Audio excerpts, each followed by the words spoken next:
বয়স এখন 40-এর উপরে, টাকা খরচ করে খাই হচ্ছে প্রোটিন সাপ্লিমেন্ট, আমার বন্ধু খায় হচ্ছে গিয়ে প্রেশারের ওষুধ। স্পোর্টসটা একটা সুন্দর ফুয়েল দেয়। 40-এর পর ফিট থাকা কি বিলাসিতা নাকি কঠিন কোনো যুদ্ধ? আগামী 10 বছর আপনি কোথায় কাটাতে চান? ডাক্তারের ওয়েটিং রুমে নাকি বন্ধুদের সঙ্গে খোলা রাস্তায়? দ্রাভিড় আলমের কাছে উত্তরটা খুব পরিষ্কার, আর এই উত্তরটাই বদলে দিয়েছে তার জীবন। নিজের কোন পরিচয়টাকে বড় বলে মনে হয়, বা নিজেকে কিভাবে পরিচয় দিতে স্বচ্ছন্দ বোধ করেন আপনি?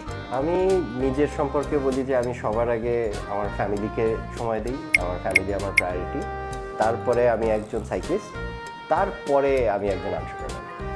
আপনি আয়রনম্যান আপনি কবে শেষ করবেন?